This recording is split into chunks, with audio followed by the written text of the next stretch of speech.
Cañizares. Gracias, señora coordinadora. Buenos días. En primer lugar, me gustaría agradecerle su asistencia a este grupo de trabajo para que aporten desde su experiencia iniciativas para la recuperación económica de nuestro país.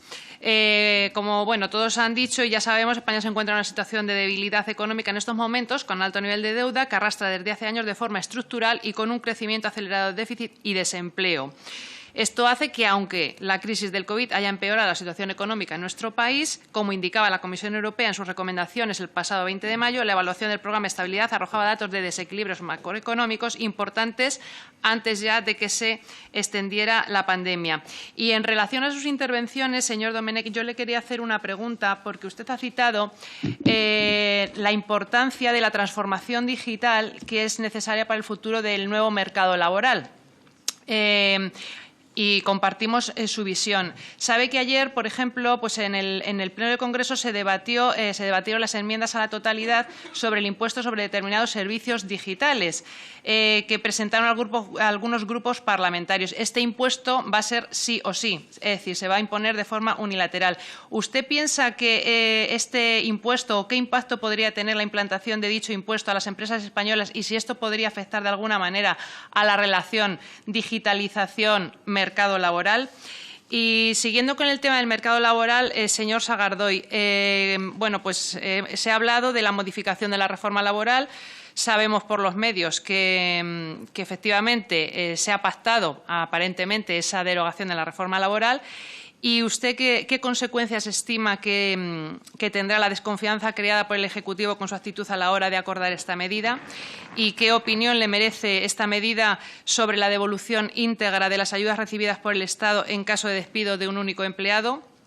Por otro lado, ¿cómo valora la reducción de las partidas de las políticas activas de empleo para la financiación de ayudas destinadas a ERTE y qué efectos considera que puedan tener a medio y corto plazo?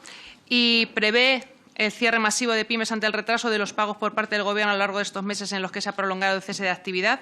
Luego, por otra parte, al señor Rayo le quería comentar que efectivamente, y estamos de acuerdo con usted, en que los principales fallos en el sistema tributario es el tratamiento del ahorro, que está excesivamente gravado.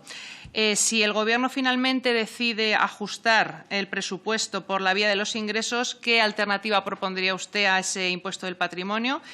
Y, por otro lado, otros miembros de la Unión Europea se han decantado por la bajada del tipo impositivo en impuestos indirectos para apuntalar la recuperación económica. ¿Consideraría factible este modelo en España? ¿Y cómo valora la política del Gobierno del incremento de gasto público que pretende llevar a cabo para precisamente paliar los efectos de la crisis económica? Y, por último, esto se lo preguntaría a los tres. ¿Ustedes creen que, tal y como se ha diseñado el ingreso mínimo vital por el Gobierno, esto puede afectar a nuestro mercado laboral? Gracias. A este grupo de trabajo para la reconstrucción económica, que, como saben, este es un punto de inflexión, una coyuntura ciertamente importante para el futuro de la economía española. Miren, yo voy a ser breve y voy a hacer una serie de preguntas. Tal y como indican desde el Grupo Español para el Crecimiento Verde, las soluciones en materia de, vamos a hablar de la descarbonización de la economía, vendrán sin duda de la mano del tejido empresarial y estamos de acuerdo con usted. Sin embargo, observamos cómo este actual momento de crisis económica en el que muchas empresas se encuentran en una situación financiera comprometida, ahondada aún más si cabe por la política fiscal del Gobierno y sus planes para subir impuestos, esta transformación creemos que pueda ser difícil. De todas formas, yo aquí le quería comentar, cuando hablan de políticas de penalización sobre las empresas que llevan a cabo sus actividades que no son de emisión cero, yo le quería preguntar si a día de hoy no existen otras alternativas, porque no existe un incentivo a la demanda sobre esos productos que sean de emisión cero. ¿No cree que será esto es o la gallina o el huevo? Es decir, ¿qué hacemos? Políticas de incentivar y de estimular la demanda, y una vez que esa demanda se haya creado, probablemente de manera natural habrá un trasvase de recursos de las actuales actividades empresariales hacia esas de emisión cero. Es una pregunta que le dejo. Luego también le quería preguntar qué fuente de energía considera más adecuada para su explotación de forma intensiva, sustituyendo así a los combustibles fósiles en los procesos productivos, y sería totalmente limpio el proceso de obtención de esa energía. ¿Considera factible que España se bueno, abasteciese de energía renovable, superando su dependencia energética con respecto del exterior. Y podría cuantificar también la inversión necesaria por parte del Estado y del sector privado en esta transformación.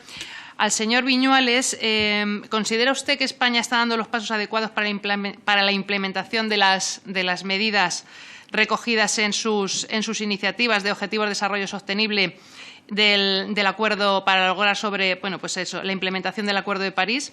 ¿Y considera que la energía obtenida a través de procesos libres de carbono podría hacerse más asequible que la obtenida por procesos tradicionales en la actualidad? Y voy terminando. Señor Lagares, usted hace unos días ha concedido una entrevista a un periódico y habla de la firma del pacto que fue posible en otros momentos de la historia de España porque se fueron venciendo generosamente las resistencias partidistas. ¿Considera que en la situación política actual sería posible un acuerdo de unidad para la reconstrucción de España? En caso de que se alcanzase ese acuerdo, ¿qué sistemas de control deberían establecerse, en su opinión, para observar el cumplimiento de dichos acuerdos? Ha hablado de la renta mínima vital como una salida viable. ¿Está usted de acuerdo, tal y como la ha planteado el Gobierno, o añadiría o quitaría algo de ese planteamiento? Y, por último, quería comentarle, ¿usted cree que el reto demográfico que tenemos por delante y el envejecimiento de nuestra población en Europa debería tenerse en cuenta también a la hora de fijar las políticas sociales y fiscales a medio y largo plazo? Gracias.